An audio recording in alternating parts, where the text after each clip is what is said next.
The RAV4 is Toyota's bread and butter in the US. Last year alone, sales reached an all-time high of 475,000 units.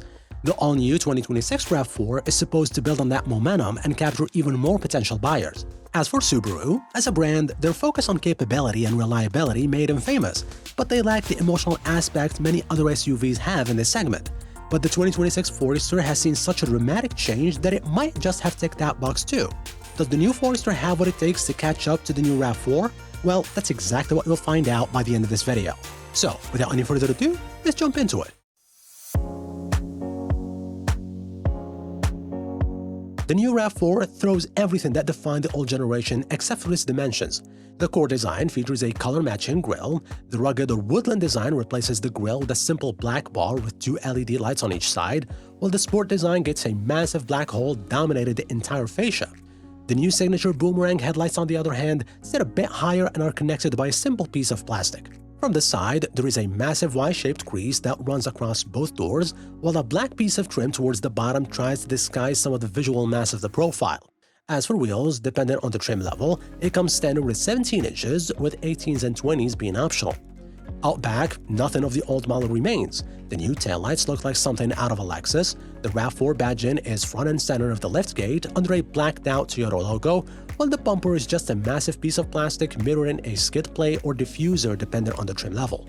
As for Subaru, they just don't seem to like to take a lot of design risks, so while this is an all-new model, it still plays it safe. Take the front end for example. A massive new grille dominates the front end, while the old C-shaped headlights are now replaced by the trendy thin LED daytime running lights at the top and lower main beam setup at the bottom. Combine these two and you get a really basic-looking front fascia.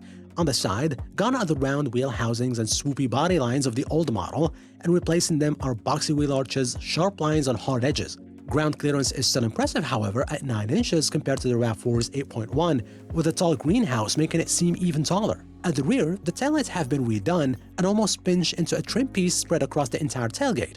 The rest again looks fairly generic, except for the exhaust cutout, which looks awkward and just out of place. At least for me, the new RAV4 is just a more interesting looking SUV. But what do you think? Let me know in the comment section below, and don't forget to hit that like button and subscribe. Thank you! Jumping inside, the interior design of the RAV4 is just as radical as the outside, with a few great specific touches that sets each model apart. The Woodland, for example, uses rugged, outdoor-friendly materials with bronze accents throughout for an off-roady look. The Limited goes premium with Toyota's excellent soft-tex faux leather, and the GR Sport goes all-out, combining suede and faux leather in supportive sporty bucket seats. While the materials vary by trim, the RAV4 has some of the best interior packaging in the segment. There are two large phone storage areas below the touchscreen, including one with a wireless charging pad and a surprisingly spacious center storage compartment. Even the passenger gets a small cubby space in the dashboard. As for infotainment, it's also all new. The RAV4's center touchscreen ranges from 10.5 inches in the base and the Woodland models to a massive 12.9 inches in the Limited and GR Sport trims. The infotainment system loads up quickly, connects to wireless devices with ease, and is relatively simple to navigate. The 12.3-inch digital gauge cluster is standard across the range and changes animations and color depending on the drive mode. You can even display your maps on it. As for Subaru, again, there are no surprises here. The Forester's cabin just looks like every other one from the last 5 years. The materials used throughout have been improved over the old one, but overall it still trails behind the new RAV4. The shield-shaped space of the touchscreen and center air vents, along with the fadeaway hexagonal pattern ahead of the passenger, is all Subaru could muster for design. But what it lacks in design makes for in functionality, with large door pockets and plenty of storage space dotted around. The climate controls are accessed through a touchscreen no matter which trim level you get. The infotainment system is really the most disappointing part here and is a far cry from what you find in the new RAV4. While a 7-inch touchscreen is standard on the base model, higher trims get an 11.6 screen. But really, neither are pretty nor quick, and both wash out in sunlight. The interface, on the other hand, is easy enough to use and includes wireless Apple CarPlay and Android Auto. The lower trims still rock analog gauges, but the hybrid variant gets a 12.3-inch display and the higher trim levels. When it comes to passenger and cargo space, the new RAV4 is identical in size to the previous model. Up front, there is plenty of space, and the new seats have more aggressive thigh and shoulder bolsters. The back seat space doesn't change over last year's model, with plenty of head and leg room, with the center seat integrating an armrest. Cargo space saw no other change either, with around 38 cubic feet available when the rear seats are up, or 70.4 with them folded flat. As for Subaru, considering how both SUVs are very similar in size, the new Forester offers similar space inside.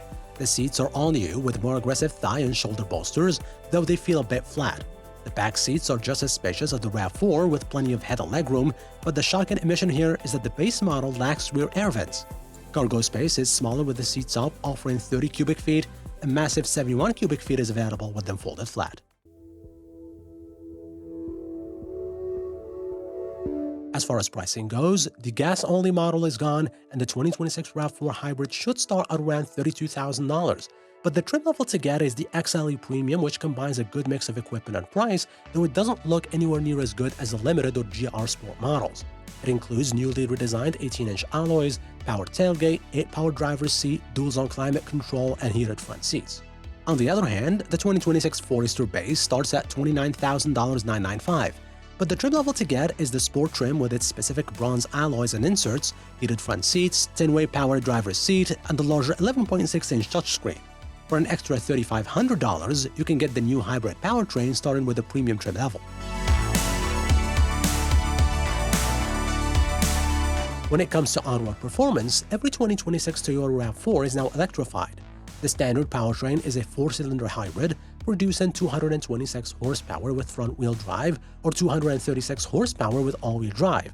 The plug-in hybrid delivers 320 horsepower, and a limited trim offers up to 52 miles of electric-only range. If you've driven a Toyota hybrid before, you know this powertrain isn't flawless. Even with further tweaks with the RAV4, like a new rear motor for all-wheel drive models, the powertrain still feels a bit rough. The engine is loud at startup and can get noisy on the highway if you are pushing it hard, which you might need to do on steeper roads, but it gets the job done. Steering across most trims is perfectly adequate for a compact SUV, but just like the previous model, this new RAV4 is still too loud. The engine is rumblier than many of its competitors, and road noise is noticeable across the lineup. The Woodland trim is the worst offender here. Its chunky off-road tires generate more noise and contribute to a rough ride, making it the least comfortable of the bunch. As for Subaru, the 2026 Forester now comes with two engines. The same old 2.5-liter flat-4 engine mated to a CVT transmission with 180 horsepower and 178 pound-feet of torque, or the new hybrid option with a combined output of 195 horsepower. Now, that might sound low for a hybrid until you realize that the electric part alone is responsible for 118 horsepower and 199 pound-feet of torque from the primary electric motor concealed within the transmission case. The base engine, and without a turbo, just feels gutless and struggles to deliver excitement. The CVT does its best to compensate, but holding the revs high results in more noise than action. All this is really to say that the extra $3,500 you pay for the hybrid is well worth it, making the Forester a more quiet, refined, and comfortable drive with stellar fuel economy.